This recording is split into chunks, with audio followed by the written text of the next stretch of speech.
So I have all my pieces trimmed to about 5 feet long. And I ended up cutting 2 of these sections because depending on how much I have to rip off of these 2 middle boards, I might have to use 2 of these instead of 1 to get my width. And I want at least probably about 16.5 to 17 inches wide. So for these 2, all I have to do is run it through my table saw and get these to height, because this side is already pretty clean and this side's fairly flat. But these 2, now the front of this one I want to keep this character, but on this one I'm going to trim both sides. And to do that I'm going to use my table saw, and I have a very cheap 24 tooth ripping blade in there. It's kind of my throwaway blade for when I'm using when I'm ripping down reclaimed lumber, because there is hardware in here. These are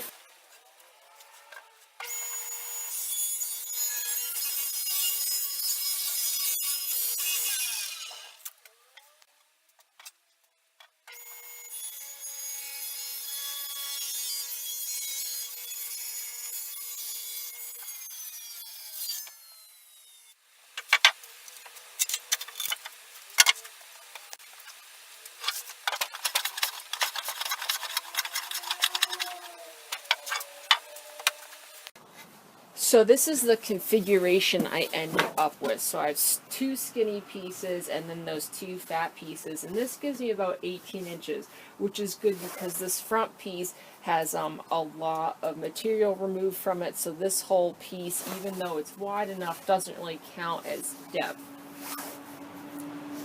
So this whole thing is actually upside down now, and you could kind of see, especially with this piece, that since these aren't planed or jointed, mostly because I don't have a jointer, and I have a planer, but I'm not sending these through that with all the nails and stuff in them, so you're kind of left with how well you can rip them on the table saw.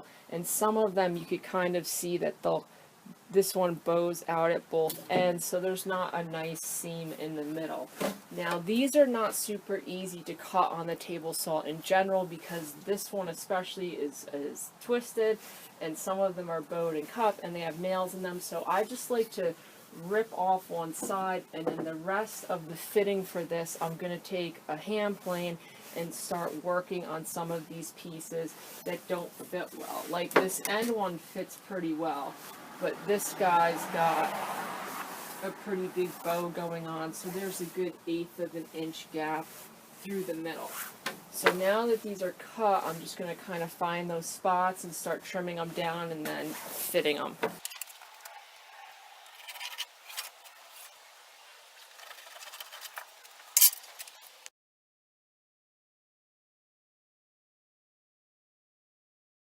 So what I did for this board was I took my square and I kind of marked right where that bow started and what I had to remove. And you can kind of see where that chalk is still on both sides from where I planed down to those 2 lines.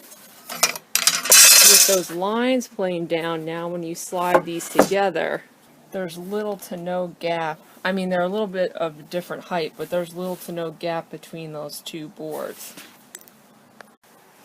Once I had the bottom fitted really well, I flipped all this over and then fitted the top.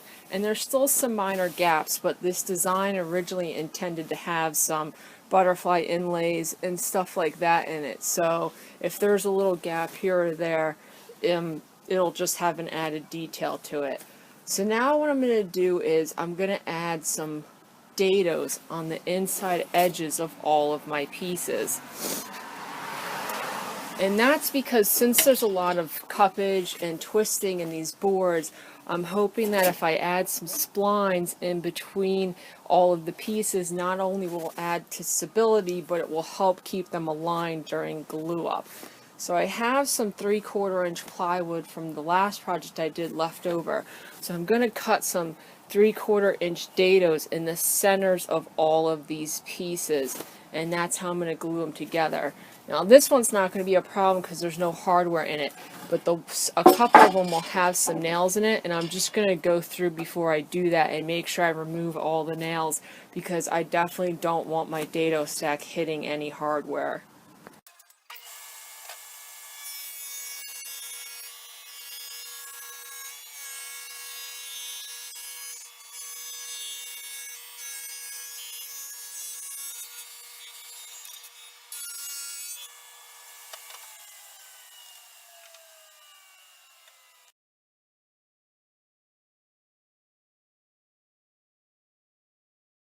I've got these pieces inside to glue them, and I dry fitted them together, and it looks like it's going to go together quite nicely.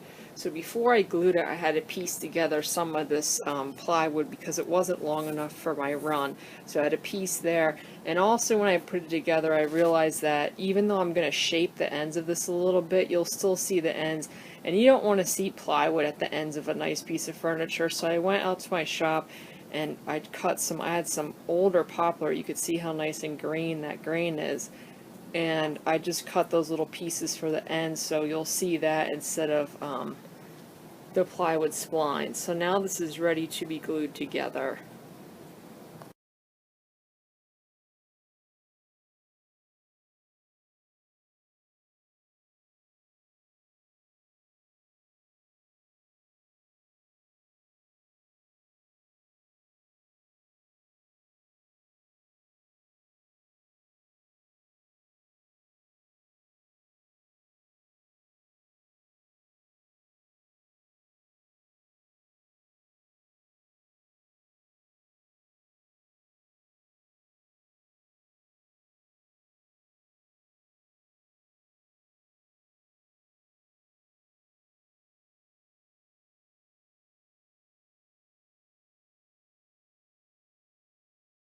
I took my piece out of the clamps early this morning, and this is what it looks like after the glue up.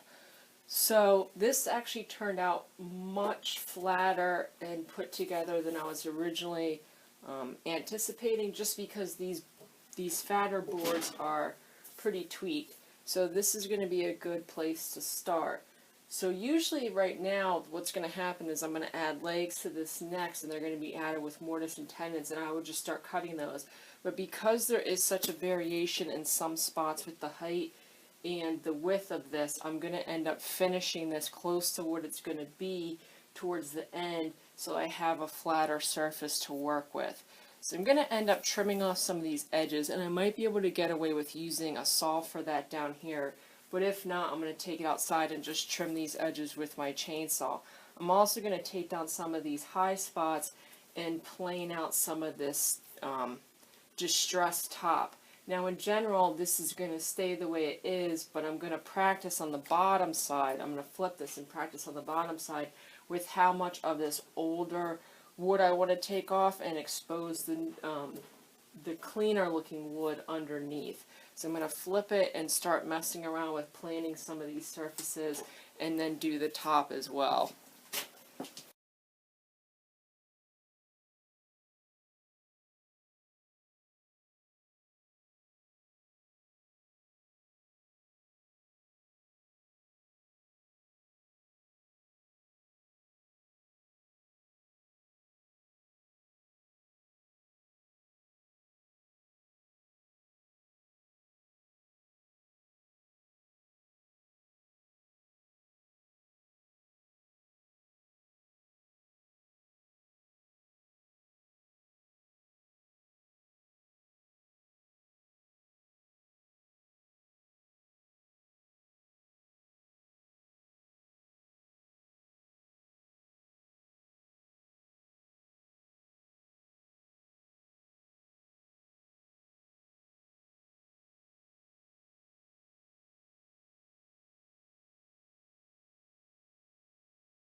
So I cut that dummy tenon and this is actually 2 inches thick, this piece of ash. The piece I'm using is only going to be about 1 inch and 7/8.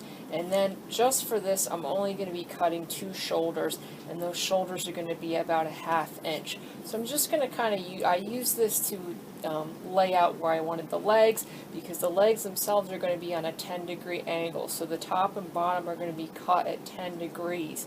So that when it sits on here, I didn't want the legs to stick out too far past the front of the bench. So I just kind of did some measurement to decide where I wanted these. So now that I have my 2 straight lines, and one of the main reasons I kept a straight piece on the back of this bench instead of a more organic edge like the front is so I had something to scribe and reference off of. Now, since this is reclaimed lumber and none of this was flattened to true before I used it, there is always a little bit of playing around with these sorts of joints on stuff like this if you want to keep the natural look of the wood. And the same is going to go for this lumber, because I'm going to keep the rough sawn edge on the ash, which means I won't be sending it through a jointer or a planer. So now that I have my marks on the front and the back of where I want them, and they're about the front of each of these is about 3 inches back from the edge, and that's why I had to reference off of the back, because you can't reference off of the front because it's curved, so the 2 distances would be different. And to get the backs, I used a straight edge, but then I also measured in between my 2 marks to make sure that they are parallel to each other. So with using this as a reference, I laid it on my table and I used a angle to draw a straight line down from both sides. Now, I've seen some people where they cut the tenon this shape. They cut the tenon straight and they don't worry about making an angled mortise. But I want to make an angled mortise. So what I'm going to do is, since I found where that straight inner tenon would be, I measured that, and on this it's about 1.5 inches. On my lumber it's going to be about 1 3/8 inches. So I got 1 3/8 inches Fastener bit, and I'm going to drill those circular holes in the middle of my marks. So that means the only material I'm going to have to remove for these angled mortises are going to be these little wedges on either side of the piece. I've never done it this way. In theory, I think it will work out fine, so I'm going to give it a go because I think it will just save me so much time. Since this top, these are going to be through mortises, and this top is 2 7/8 of an inch. If I can remove this chunk of material, because this is also going to be almost as wide as the tenon, then it's going to save me a lot of time.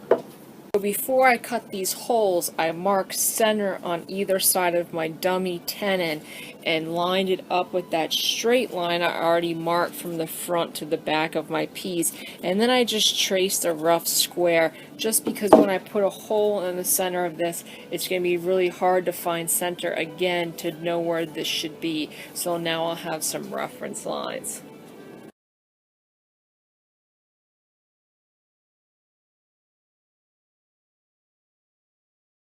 So I put those 4 holes in there, and as you can see, I did not drill all the way through. And the reason for that is because I want to line up this square on the other side, and it's easier to do that with the center point. So that little dimple from where the tip of that bit goes through, I'm going to take a smaller bit on my drill and drill through to the other side. Then find center on my tenon and then line up everything that way.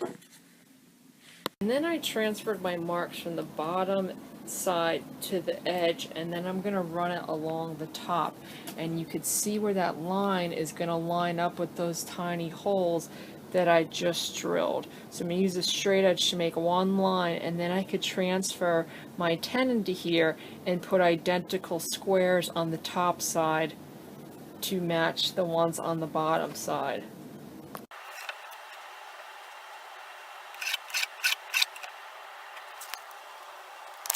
With using that dummy tenon as a guide and marking center on the side and then lining it up at that circle to mark the top and the bottom, and then moving it over to realign the center marks on the tip with my straight edge, I could transfer those squares to the top.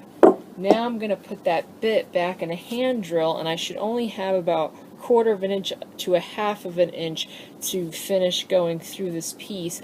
And I want to drill it through the top edge so that nothing really splinters.